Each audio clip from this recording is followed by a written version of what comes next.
I had the pump running whole night, and in the morning I noticed there's a water leak by the elbow where the pump goes. You only see that leak when the pump is running, obviously.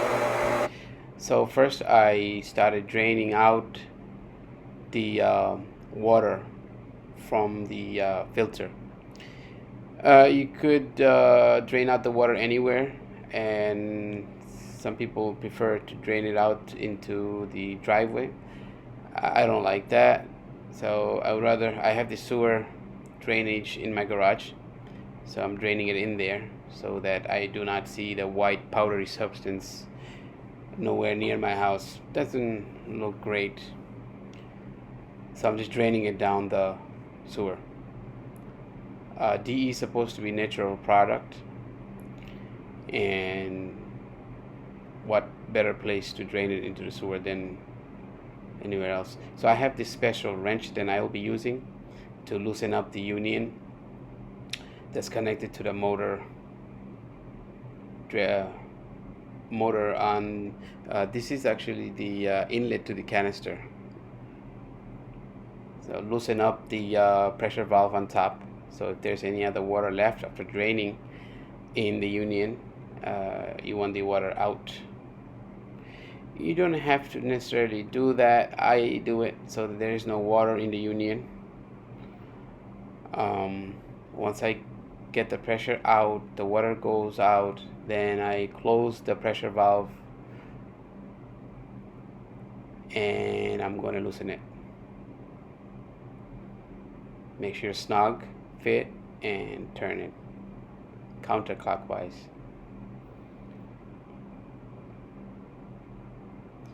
It's made out of PVC. I wasn't expecting it to be too tight. It shouldn't be over tightened because it risks the possibility of cracking it.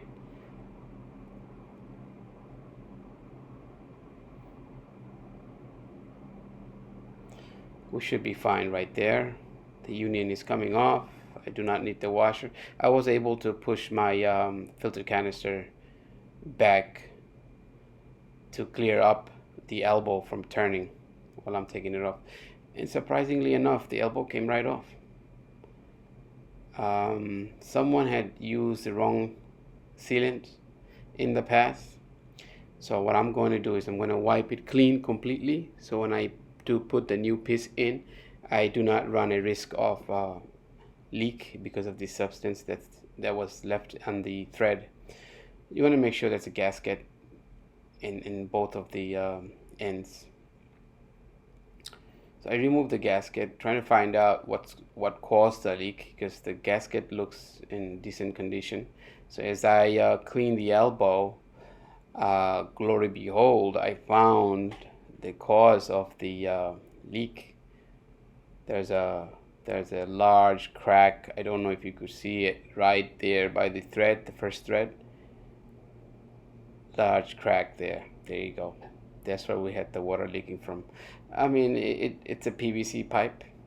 You know, it could happen due to material fatigue. Now, I ordered online from Home Depot this part. So you see that SP1485? That was the part number on the elbow. So I just typed that part number up on Google, and Home Depot had a best price for that elbow. So I just happened to order it online on Home Depot, and it arrived. And now I'm going to take the other piece off,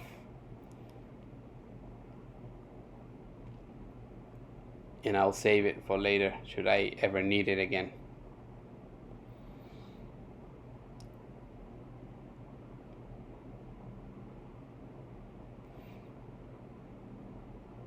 The stuff that you see, the blue stuff that the other person used, I don't know why they used that. It's soft and yucky, you know. I don't think it was sealing any water from coming in. Maybe it did because I didn't see any water leak there, but it's really messy, you know. So I'm not going to put that back. I'm going to use good old Teflon. I use regular towel to give it a good cleaning. because you want the threads to clean, and you want to put Teflon between the thread. Looks pretty much clean. And I found this old sealant for gaskets.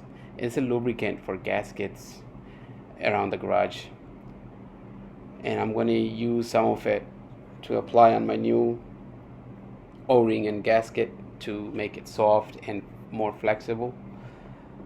It's not required, it's just something I like to do. But if you don't have any, you don't have to. The gasket is soft enough to seal the water from leaking out. So first, what I'm trying to do is I'm going to hand turn it. I'm going to dry fit it, so make sure it fits correctly. So because once I put the Teflon in, I do not want to go back and open it. So I want to make sure it fits. And I did order it online, so I want to make sure it's the right part. So it looks like it is. It fits right in. The faces meet, and the union goes nice and snug. All right, the threads work perfect. So what I'm going to do is take it off.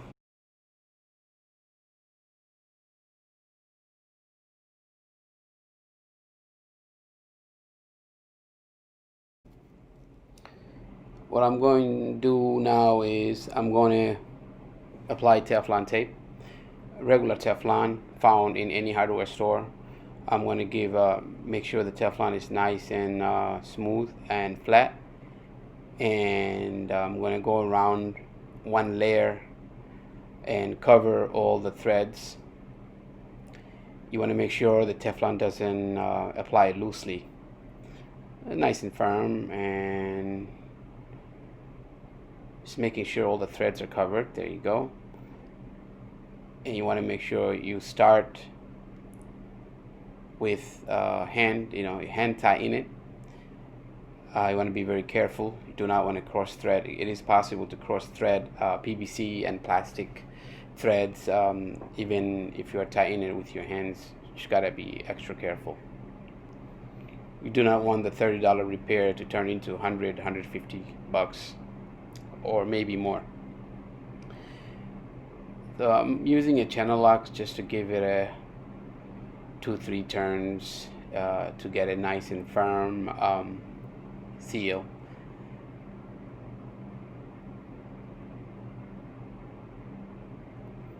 Notice I'm being extra careful. You do not want to use extra force.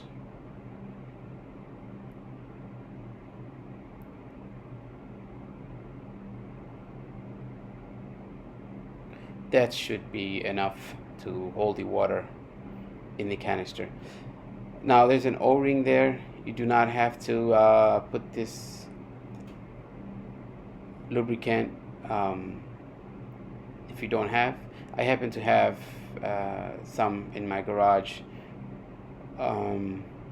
So basically what it does is it keeps the gasket softened over time, and it gives a better seal. But if you don't have this special lubricant, please do not use any grease or oil, because it can deteriorate the rubber.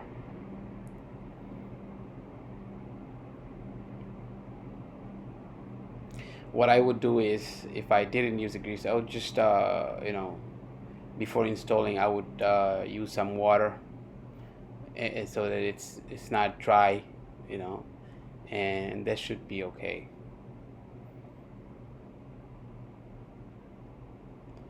I'm gonna use same Teflon tape for the other end of the elbow. Notice you do not need, and you should not apply Teflon on the union, on the end where the union is going to go over. This end is going directly to the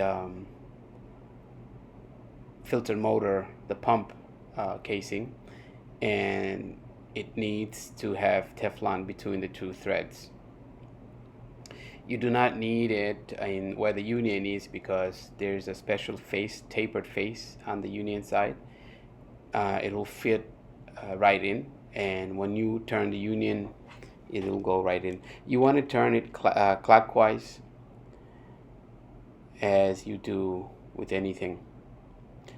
And again, you want to be extra careful because of the thread. Both the casing is fiberglass or plastic, and this PVC pipe is also plastic. You don't want to use excessive force.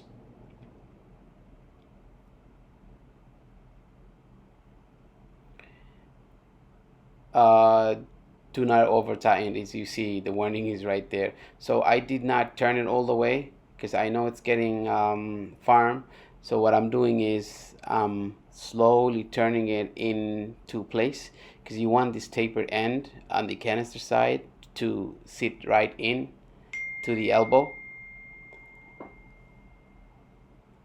But you see that small gap there? I'm going to turn it just 1/8 of an inch, maybe 1/16, just so that it fits right in, and looks like it did. So I'm going to turn the union until it's firmly in place. Then I'm going to take this special wrench and make it a snug. Again, you want to remember, you do not want to over tighten the PVC joint. I find this strap wrench very useful due to the size of the union. For me, it was very handy because I was able to adjust to the size of the union, and I was able to use it very efficiently. Looks like there's no water leak, and on top of that, there's a pressure relief valve. You want to turn it counterclockwise, open it, let some air out, because when the system was opened, there's a possibility some air might have been trapped in. So when you see water coming out of the pressure relief valve, just turn it clockwise until it's closed.